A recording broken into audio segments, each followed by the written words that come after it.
പോകുന്നത് ആപ്പിൾ വെച്ചൊരു കറിയാണ്. അപ്പോൾ അതിനായിട്ട് ഞാൻ 4 ആപ്പിൾ എടുത്തിട്ടുണ്ട്. ഇനി നമുക്കിതിൻ്റെ തൊലിയൊക്കെ കളഞ്ഞിട്ട് ഒന്ന് ചെറുതായിട്ട് അരിഞ്ഞെടുക്കണം.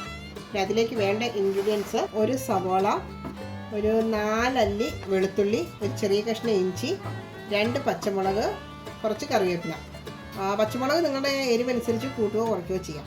ഇനി നമുക്കിതെല്ലാം ചെറുതായിട്ടൊന്ന് അരിഞ്ഞെടുക്കാം. നമ്മുടെ ആപ്പിളൊക്കെ ചെറുതായിട്ട് അരിഞ്ഞു കൊണ്ട് വെച്ചിട്ടുണ്ട്. സവോളയും ഇഞ്ചി, വെളുത്തുള്ളി, പച്ചമുളക് എല്ലാം അരിഞ്ഞിട്ടുണ്ട്. ഞാനിവിടെ 3 വറ്റൽമുളകുകൾ എടുത്തിട്ടുണ്ട്, കടുക് പൊട്ടിക്കുന്ന വേണ്ടിയിട്ടാണ്. പിന്നെ ഇതിലേക്ക് നമ്മൾ പൊടിയായിട്ട് ഉപയോഗിക്കുന്നത് മഞ്ഞൾപ്പൊടി മാത്രമേ ഉള്ളൂ. പിന്നെ തേങ്ങാപ്പാൽ ലാസ്റ്റ് നമ്മൾ ഒഴിക്കുന്നുണ്ട്. ഇനി നമുക്ക് ഇതിൻ്റെ കുക്കിംഗ് സ്റ്റാർട്ട് ചെയ്യാം.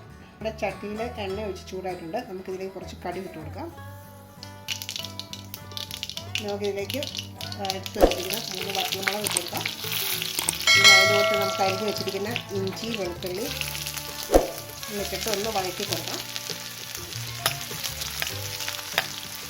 നമ്മുടെ ഇഞ്ചി വെളുത്തുള്ളിക്ക് ഒന്ന് ഫ്രൈ ആയിട്ടുണ്ട് ചെറുതായിട്ട്. നമുക്കിനി അതിലേക്ക് നമ്മുടെ സവോളയും പച്ചമുളകും ഇട്ട് കൊടുക്കാം.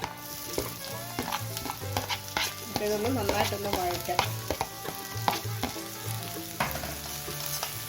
ഇതിലോട്ട് നമുക്ക് അല്പം ഉപ്പും കൂടി ചേർത്തിട്ട് ഒന്ന് വഴക്കരുത്. നന്നായിട്ട് ഫ്രൈ ആവേണ്ട ആവശ്യമില്ല.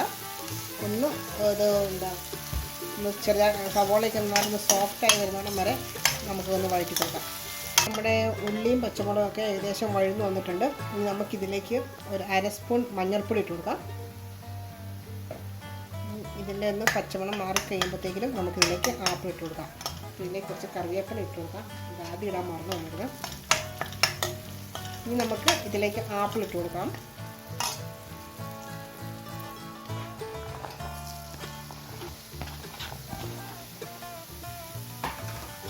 നന്നായിട്ടൊന്ന് മിക്സ് ചെയ്ത ശേഷം നമുക്ക് ഒന്ന് മൂടി വെച്ച് വേവിക്കാം.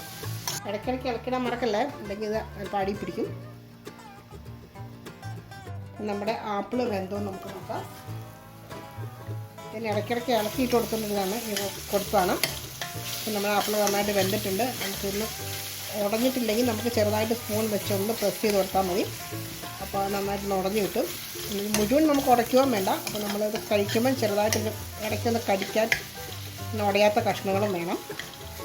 ഇനി നമുക്കിതിലേക്ക് ഒരു 1/4 കപ്പ് വെള്ളം ഒഴിച്ചു കൊടുക്കാം. ഇത് നന്നായിട്ടൊന്ന് യോജിപ്പിക്കാം.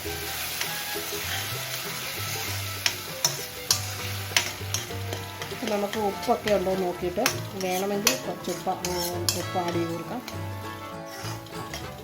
നമ്മുടെ ആ വെള്ളമൊക്കെ ഒന്ന് വറ്റിയിട്ടുണ്ട്. ഇനി നമുക്കിതിലേക്ക് തേങ്ങാപ്പാൽ ചേർത്ത് കൊടുക്കാം.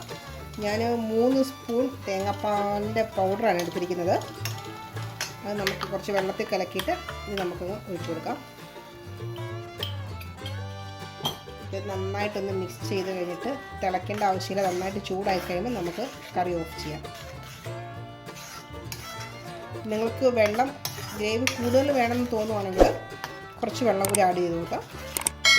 ഞാനൊരു 1/4 കപ്പ് വെള്ളം കൂടി ആഡ് ചെയ്തത്, ചൂടുവെള്ളമാണ് ആഡ് ചെയ്യുന്നത്. നമുക്ക് നന്നായിട്ടൊന്ന് യോജിപ്പിച്ച ശേഷം ഓഫ് ചെയ്യണം. നമ്മുടെ ആപ്പിൾ കറി റെഡി ആയിട്ടുണ്ട്. ഇത് ചെറു മധുരവും ചെറു പുളിയുമാണ് ഇതിന്. നമുക്ക് പുളിയുള്ള ആപ്പിൾ വെച്ചാൽ ഇത് ഉണ്ടാക്കാൻ പറ്റും. നമുക്കൊരു മാങ്ങാക്കറിൻ്റെയൊക്കെ ഏകദേശം ഒരു ടേസ്റ്റ് പോലെയാണ് ഇതിന്.